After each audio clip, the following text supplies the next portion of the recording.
이 시간에는요, 에스더 16번째 말씀인데요. 먼저 본문부터 보겠습니다. 에스더 5장 1절에서 4절 말씀입니다. 제3일에 에스더가 왕후의 예복을 입고 왕궁 안뜰 곳 의전 맞은편에 서니 왕이 의전에서 전문을 대하여 왕자에 앉았다가 왕후 에스더가 뜰에 선 것을 본즉 매우 사랑스러움으로 손에 잡았던 금규를 그에게 내미니 에스더가 가까이 가서 금규 끝을 만진지라. 왕이 이르되 왕후 에스더여 그대의 소원이 무엇이며 요구가 무엇이냐. 나라의 절반이라도 그대에게 주겠노라 하니 에스더가 이르되 오늘 내가 왕을 위하여 잔치를 베풀어 싸우니 왕이 좋게 여기시거든 하만과 함께 오소서 하니. 자, 이 말씀에서는요, 목숨을 걸고 왕 앞에 나아간 왕후 에스더를 말씀하시는데요. 이것은 대환란 때 최후의 신하 헤이븐 여자 교회를 예표한다고 할 수 있습니다. 자, 에스더는 3일 금식한 후에 즉각 죽음을 무릅쓰고 왕 앞에 나아갔습니다. 자, 에스더 5장 1절을 보시면요. 제3일에 에스더가 왕후의 예복을 입고 왕궁 안뜰 곳 의전 맞은편에 서니.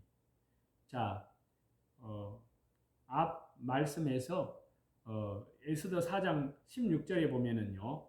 에스더가 모르드게와 유다인들에게 3일 금식을 명하고 자신 역시 그렇게 금식한 이후에 왕에게 나아갈 것임을 선언을 하였습니다. 여기에서 그에 이어지는 이제 에스더의 모습을 기록하고 있는데요. 자, 여기에서 시작하는 표현이 나오는데요. 에스더는 자신이 명하고 지키리라고 한 그대로 금식을 하였고요. 금식이 마치자마자 즉시 왕후의 예복을 정제하고 왕이 있는 안뜰을 향해 나아갔습니다. 에스더는 멸절 위기에 처한 자기의 민족을 구하기 위해서 하나님의 은혜와 도움이 절대적으로 필요하였기 때문에 가장 먼저 금식 기도를 하였습니다. 그리고 거기에 더해서 목숨을 거는 위험을 감수해야 하는 일, 왕후인 자신이 왕 앞에 나아가 민족의 구명을 요구하는 것이 필요하다는 것을 알았습니다. 그렇기 때문에 금식이 끝나고 나서 지체 없이 자기가 해야 할 일을 다하기 위해서 왕의 뜰을 향해 간 것입니다.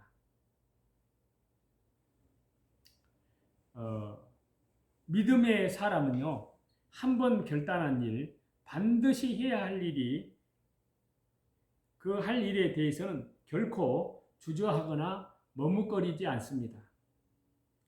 정한 때가 되면 조금도 주저하거나 지체하지 않고 속히 자신이 해야 할 일을 행하게 됩니다.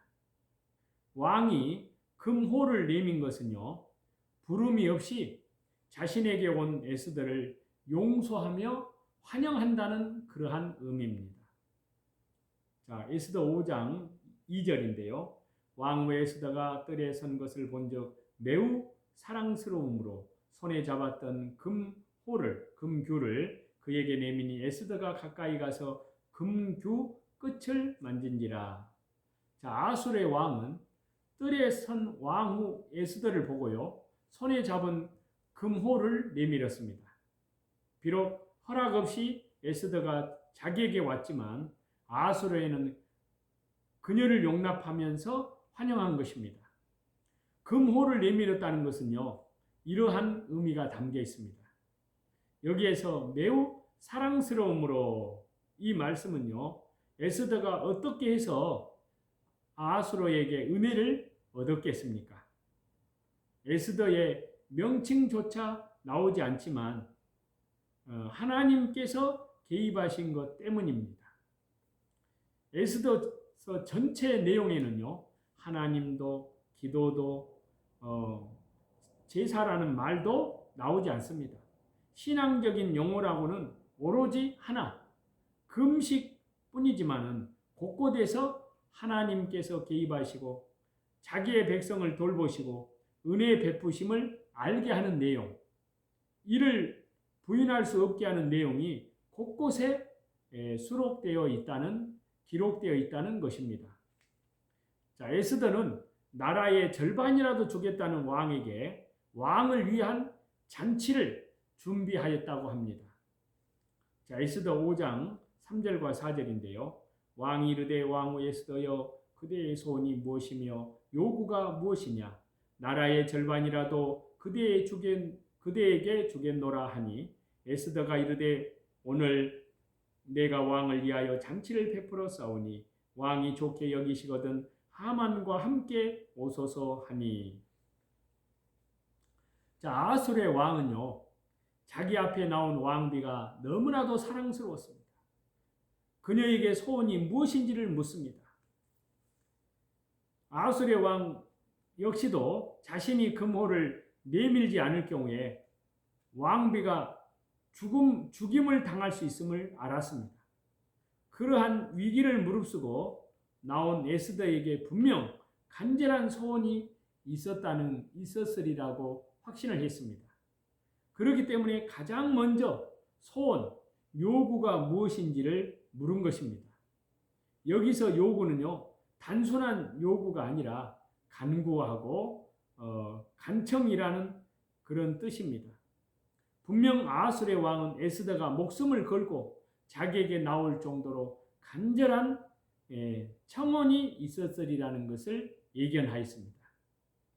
그렇기 때문에 왕은 그녀에게 간구하는 소원이 무엇이냐고 물었고, 사랑의 마음을 담아서 그녀에게 어떠한 요구라도 들어줄 수 있음을 강조했습니다. 그렇게 하기 위해서 나라의 절반이라도 주겠다고 말을 했습니다. 하지만 에스더의 대답은 놀랍습니다. 그녀는 자신의 소원을 말하는 것이 아니라 왕을 위한 잔치를 베풀었다고 합니다. 다시 말해서 자신이 아닌 왕을 기쁘게 하는 잔치를 준비했으니 참석해달라는 청을 올린 것입니다. 이로 인해서 왕은 에스더가 더욱 사랑스럽게 보였을 것입니다. 다른 한편으로는 그녀에게 도대체 간절한 바람이 있었는지에 대해서는 더욱 큰 관심을 갖게 되었을 것입니다. 아마 그랬을 것입니다. 자, 에스더가 왕후의 예복을 입은 것은요, 정말 재림 때에 재림 직전에 해 입은 여자가 굵은 베옷을 입은 그러한 모습을 예표한다고 할 수 있습니다. 자, 에스더 5장 1절인데요. 제3일에 에스더가 왕후의 예복을 입고 왕궁 안뜰 곳 의전 맞은편에 서니 왕이 의전에서 전문을 대하여 왕자에 앉았다가, 자, 에스더는 제3일에 왕후의 예복을 입었습니다. 그러면 그 이전에 에스더가 입은 옷은 무엇이었을까요? 당시에 에스더는 금식을 하고 있었습니다. 금식할 때 그녀는 분명 베옷을 입었을 것입니다. 그리고 이제 왕 앞에 나아가기 위해서 왕후로서 가장 아름다운 옷으로 갈아입었을 것입니다. 이러한 에스더의 모습의 변모는요, 종말 때 참 교회의 모습과 너무나도 잘 연결이 됩니다.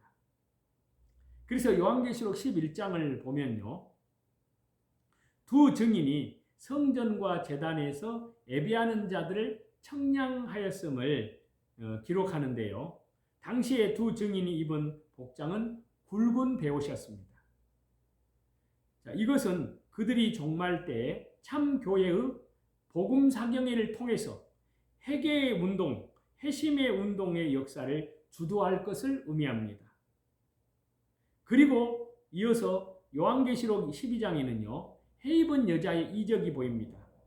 자, 이는 종말 때 회개의 운동, 복음 사경회를 통해서 회개의 역사, 회심의 역사, 회심의 운동, 두 증인의 말씀의 지도 운동을 따른 참 교회의 영광스러운 모습을 나타내 줍니다.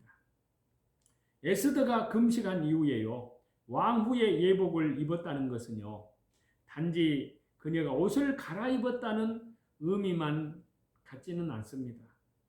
자, 이는 정말 대환란 때 해입은 여자, 참 교회의 회개 운동이 이 복음 사경회를 통해서 하나님 보시기에 그처럼 영광스러운 모습이며 아름다운 것이었음을 의미합니다. 왕이 에스더를 사랑스럽게 여긴 것은요, 예수님께서 그 신부인 해입은 여자, 교회를 사랑한다는 것을 의미합니다. 자, 에스더 5장 2절인데요.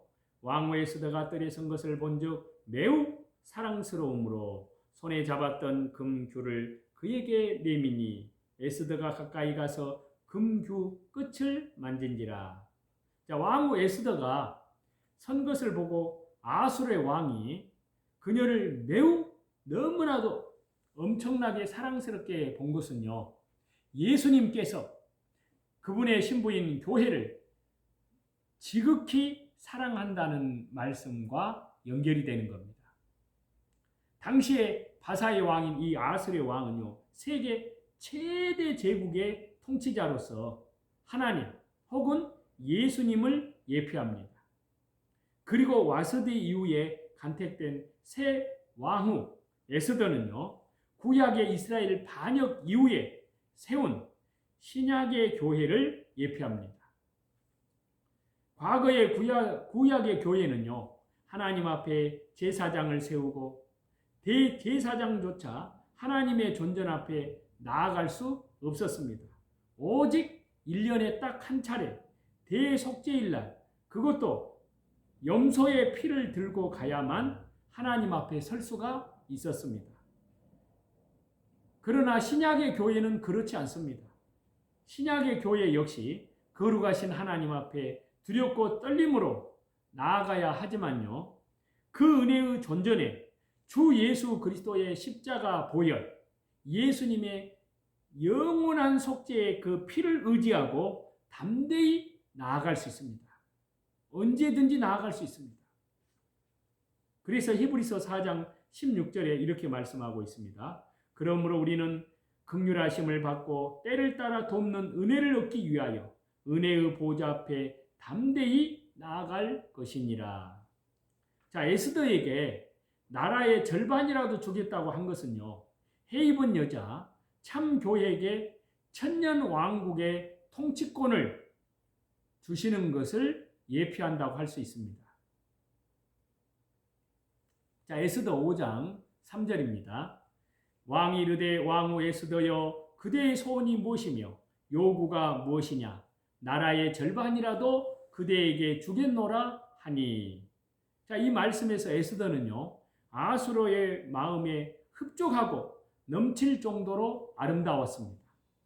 그러한 에스더에게 아수르의 왕은 나라의 절반이라도 주겠다고 합니다. 여인의 아름다움은 신앙의 아름다움을 예표합니다. 영적으로 하나님 보시기에 합당한 모습입니다. 이 같은 성도들은 궁극적으로 천년 왕국에 들어가게 됩니다. 아울러서 나라의 절반이라도 준다는 것은요, 주님 보시기에 합당한 성도가 주님과 더불어서 천년 동안 천년 왕국에서 왕노릇하는 영광을 누리게 된다는 것을 예표한다고 할 수 있습니다. 큰 환란에서 나온 흰 옷 입은 무리들이 요한계시록에 나오는데요. 요한계시록 7장 13절에서 14절입니다. 장로 중 하나가 응답하여 나에게 이르되 이 흰 옷 입은 자들이 누구며 또 어디서 왔느냐, 내가 말하기를 내 주여 당신이 아시나이다 하니 그가 나에게 이르되 이는 큰 환란에서 나오는 자들인데 어린 양의 피에 그 옷을 씻어 희게 하였느니라. 자, 이 말씀에서 흰 옷 입은 무리는요, 대환란 때 참 교회, 참 성도들을 의미합니다. 자, 이들에 대해서 요한계시록은요, 큰 환란에서 나오는 자들이라고 그렇게 기록하고 있습니다.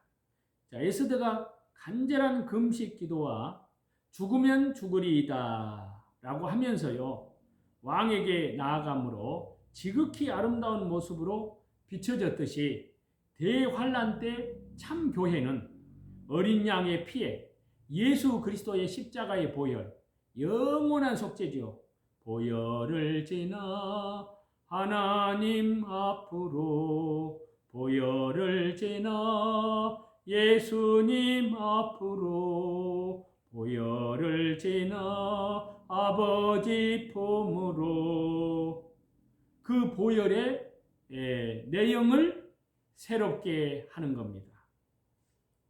그래서 참 교회는 어린 양의 피에 그 옷을 씻어 희게 한 자들입니다.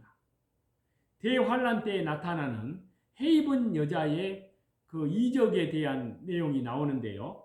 자, 요한계시록 12장 1절입니다. 하늘에 큰 이적이 보이니 해를 옷 입은 한 여자가 있는데 그 발 아래는 달이 있고 그 머리에는 12별의 관을 썼더라. 자, 요한계시록 11장에서는요. 두 증인으로 바로 주의 참된 사역자들의 모습이 등장을 합니다. 자, 이들은 성전과 제단과 그 안에서 경배하는 자들, 하나님께 예배하는 자들을 측량합니다. 그리고 굵은 베옷을 입고 예언하게 된다고 말씀합니다. 자, 요한계시록 11장 1절에서 3절인데요. 또 내게 지팡이 같은 갈대를 주며 말하기를 일어나서 하나님의 성전과 제단과 그 안에서 경배하는 자들을 측량하되 그들이 굵은 베옷을 입고 1260일을 예언하리라. 자, 이 말씀에서요, 이들의 활동으로 탄생한 교회가, 그러니까 복음사경이죠. 탄생한 교회가 해 입은 여자, 즉 종말 때 참 교회입니다. 이들은 음녀교회, 종교다원주의 교회와 또 세속주의 교회와 포괄적 차별금지법에 그것을 주장하는 그런 교회들과는 구별되어서 오직 주 예수님 한 분만 바라보는 교회입니다. 해 입은 여자 이 교회는 대환란을 배경으로 해서요, 참 예배를 드리는 자들입니다.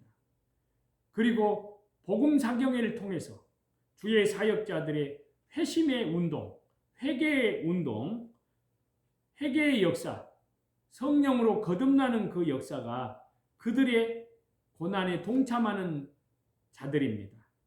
하나님께서 이들로 마지막 때 거룩하게 구별한 교회입니다.